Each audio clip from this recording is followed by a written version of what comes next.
Olá, muito bem-vindo ao nosso curso de representologia. Hoje a aula vai ser sobre o método e eu sou o Dr. Ricardo Cortes Lopes, tá? Eu vou aqui entrar com vocês nessa grande jornada. Bom, a metodologia é uma parte essencial das ciências, tá? E a representologia ela tem uma metodologia própria, tá? Não estou dizendo que essa metodologia é acabada, ela pode mudar com a evolução da ciência, né? Eu digo evolução no sentido de mudança, tá? Não no sentido de melhoria, mas no sentido de mudança. E eu vou apresentar aqui alguns contornos, tá? Eu vou pro próximo slide para mostrar para vocês, tá? Lembrando que a metodologia é uma parte essencial de qualquer ciência, tá? Porque a ciência se distingue de muitos conhecimentos por ela ter uma metodologia, ou seja, passos, ou ela tem uma abordagem, né? Que a gente tem lá abordagem dedutiva, indutiva, etc e tal, que permite a gente transformar em impressões sensíveis no sentido do sentido, né? Então o que eu vejo, o que eu escuto, tudo isso, ele vai ser alguma coisa maior do que aquilo ali, né? Quando eu digo que é maior, é porque ela se refere a um conjunto de fenômenos que tem regularidade, né? Quando a gente tem regularidade, significa que o conhecimento ele está sendo verdadeiro. Por quê? Porque ele está acontecendo mais vezes e independentemente da nossa vontade, né? Outra característica do método é que ele permite reprodutibilidade para os pares, né?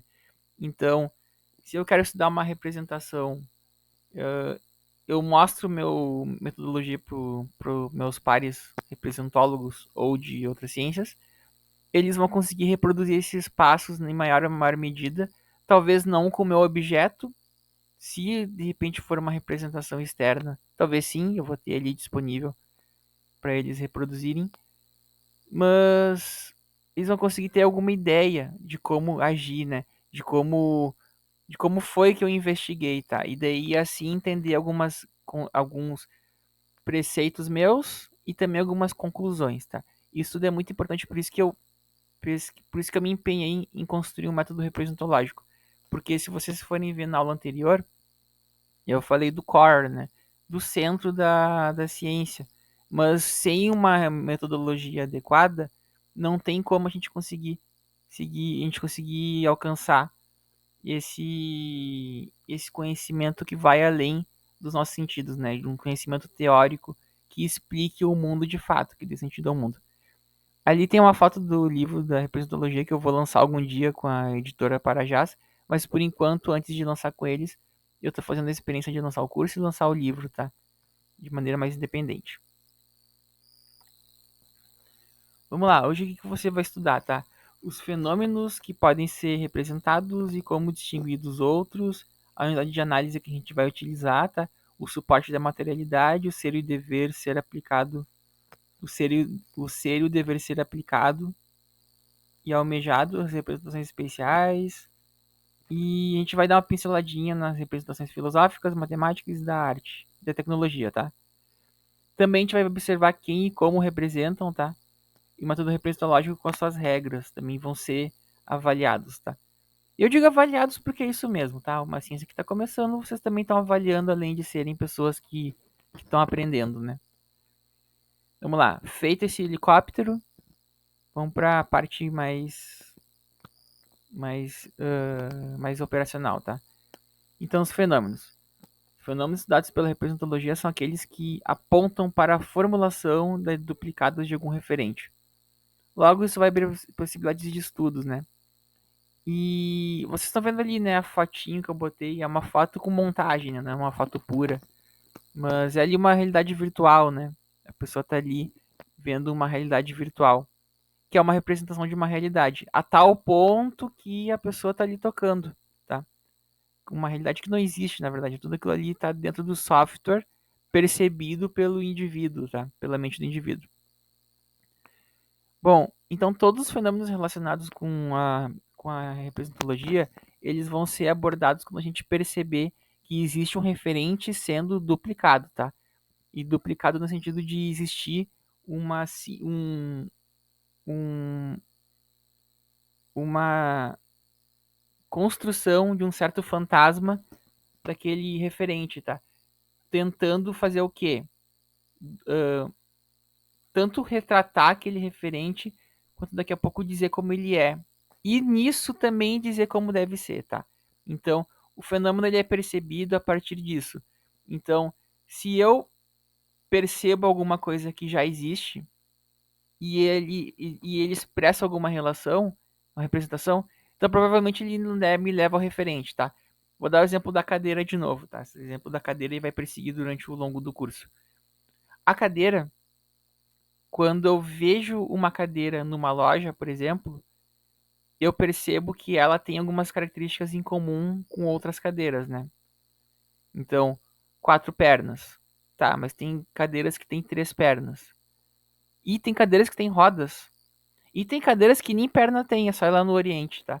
Tem várias casas que tem cadeiras que ficam no chão, não tem pernas, tá? Deixam de ser cadeiras. Bom, isso parece uma questão filosófica, né? Que não se resolve. Mas, para a representologia não interessa a questão filosófica. Interessa a variedade. Então, eu percebi que existe uma variedade dentro de um fenômeno que eu percebi. Logo, existe uma representação. Logo, existem outras representações. Então, não quer dizer que uma seja mais verdadeira que outra. Quer dizer que elas existem de fato e elas estão ali gerando significações. Então, nesse ponto é que vai começar o trabalho do representólogo. Capturar esses fenômenos da representação no contraste com outras representações. Esse contraste com outras representações é muito importante. Apesar de a gente poder fazer representologia inferencial, outros tipos de representologia, mesmo assim, desculpa, não é representologia referencial, não. É representologia referencial, tá? Eu falei inferencial aquela hora, não é isso, tá? Vocês vão poder encontrar isso, tá? Então, a unidade de análise é localizada a partir disso. Eu consigo encontrar a representação é a unidade de análise, tá? Eu preciso dela, eu preciso conhecer o referente, ter uma noção dele, para entender em que sentido a representação tá ali gerando ele, tá? Gerando uma duplicada. E essa é a unidade de análise. Então eu consigo encontrar a unidade de análise fazendo essa percepção empírica, tá? Claro que tem objetos que já são pesquisados pela literatura, tá? Na geografia tem objetos que estão ali que vocês também podem investigar pela representologia. Na história, na psicologia, na engenharia também tem objetos que também podem ser dados pela representologia, mas sempre vocês têm que ter esse olhar de encontrar as representações, tá? Se vocês não têm uma representação já detectada, vocês podem encontrar essa representação por meio da percepção de vocês. Partindo disso, vocês vão traçar diferentes representações que afluem para um diferente referencial, tá? Referente. É isso. Essa é a parte dos fenômenos, para vocês distinguirem que é uma representação de outras, tá? A representação sempre tem essa característica, então, de buscar ser uma equalização, né? O núcleo associativo, que nem eu expliquei na aula anterior, entre um referente e e a sua representação, né? Então, essa da cadeira foi uma que eu dei, tá? Cadeira ali tem a cadeira, ela tem o seu a cadeira é sempre com quatro pernas. Só que daí esse é o referente à cadeira e 4 pernas é a representação. Mas muitos outros núcleos associativos são possíveis a partir de outras dessa variedade. Então, olho na variedade que vocês encontram a representação, certo? Mas não é só isso, tá? No momento que vocês detectaram que existe uma representação, vocês têm que seguir algumas regras para começar a falar então de uma investigação em representologia, tá? Bom, a primeira regra diz que as representações devem ser consideradas como moldes moldantes, né? Sim, é parecido com a lógica das estruturas estruturadas do Bourdieu, né? A teoria dos contextos representativos que eu apresentei também, ainda foi na segunda aula. Ela tem uma pegada muito bourdieusiana, vocês podem ver na aula que eu deixei ali no YouTube. E são maneiras de modular a realidade e produzir comunicação, presencial ou não. Nesse caso, a comunicação presencial ou não tem a ver com a fala ou com os gestos, tá? A fala e os gestos eles são efêmeros, né? Eles estão ali naquela situação histórica, e se não forem gravados, não, ninguém mais vai saber, só quem está envolvido com a comunicação, tá? E quem comunica a comunicação. Mas aí vai ser uma escala muito pouco reprodutiva, né? Vocês concordam? Inclusive, o Walter Benjamin fala da reprodutibilidade técnica.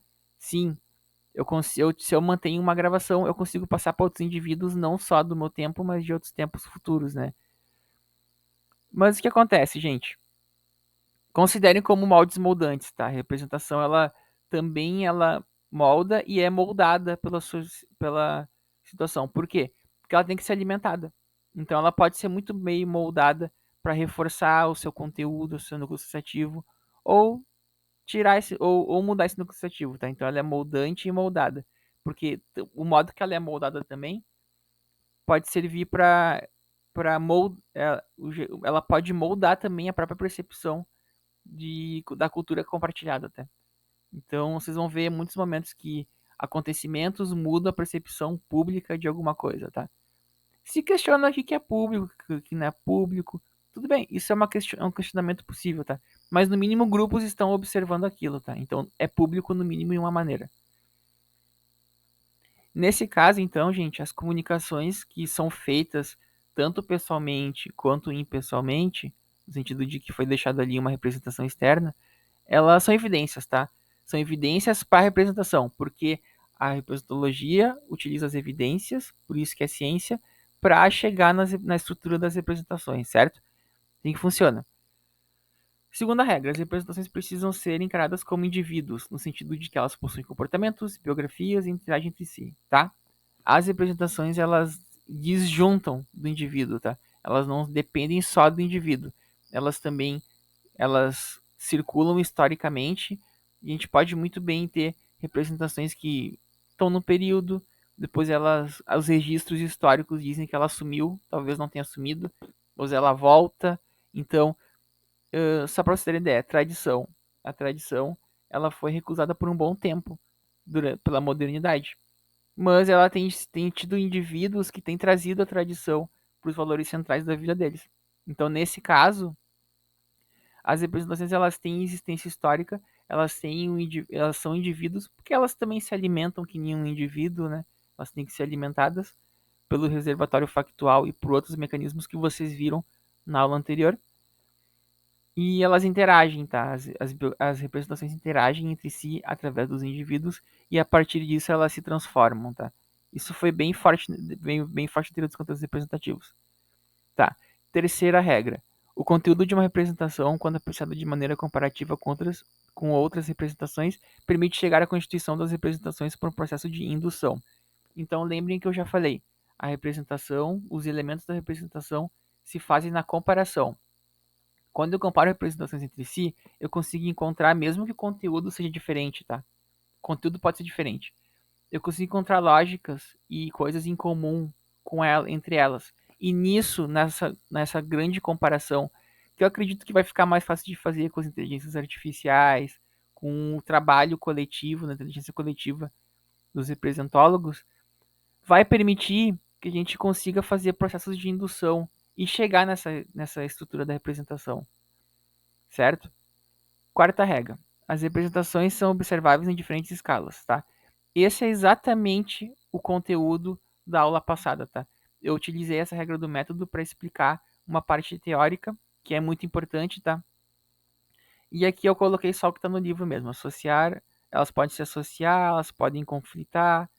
Tudo isso, gente, são regras que nos permitem colocar a representação de uma perspectiva mais abstrata para uma perspectiva mais real. Real no sentido de empiria, tá? Bom, eu trago aqui também algumas polêmicas.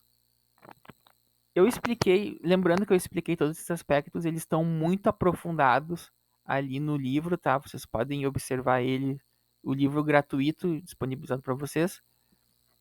E eu trago aqui algumas polêmicas, tá? Bom, existe uma representação única da qual se derivam as variações? Ou existem várias representações? Essa é uma pergunta muito importante, porque se eu estiver procurando só uma representação, eu vou estar procurando uma espécie de essência da representação, certo? sendo que é uma coisa que é complexa, porque a essência da representação, em teoria, é o referente, tá? Porém, a representação também é autônoma. Vocês percebam que, tipo assim, ó, é uma discussão que não tem um fechamento, né? Por que não utilizar a teoria das representações sociais?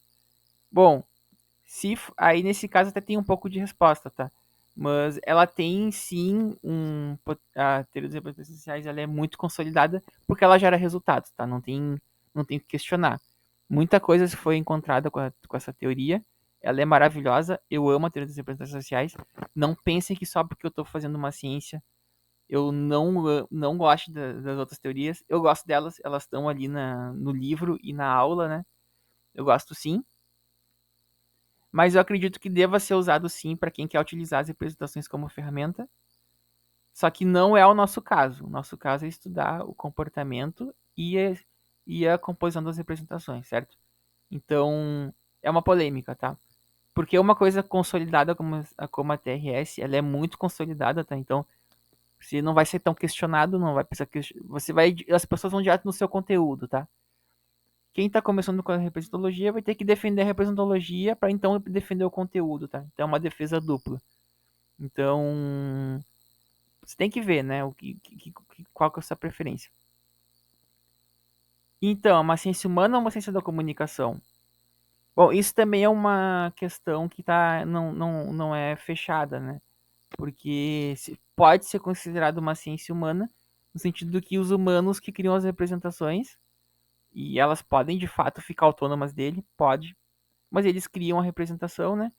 Então talvez fosse uma ciência humana, porque as ciências humanas lidam com o que é do ser humano, né?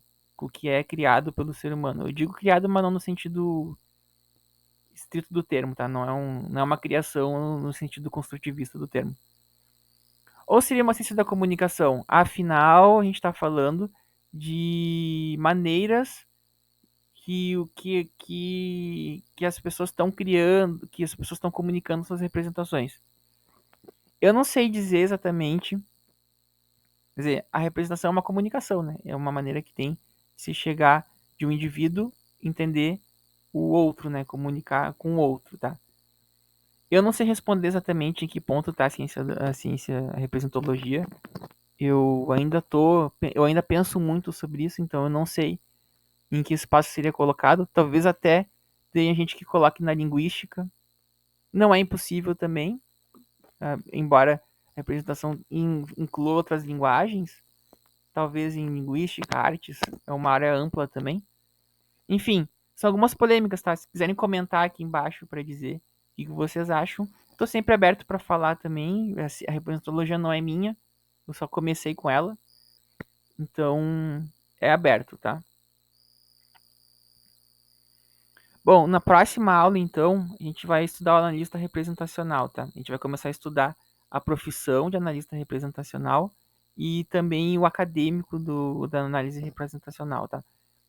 É uma parte mais mercadológica, entre aspas, tá? Que não é a que a gente viu até agora, tá? A gente viu as bases da representação e tem uma aula ali que vai ser sobre coleta de dados. Talvez eu estude de colocá-la também gratuita. Mas então é isso, tá? A partir de agora, quem continuar comigo aqui vai ver as aulas no Hotmart ou no outra plataforma, certo? Então eu agradeço muito pela atenção e quem tiver interesse, vamos conversar aqui, vamos conversar nos comentários. Tem meu contato ali no canal e é só a gente conversar, certo? Agradeço muito, muito obrigado e a gente se vê na próxima aula.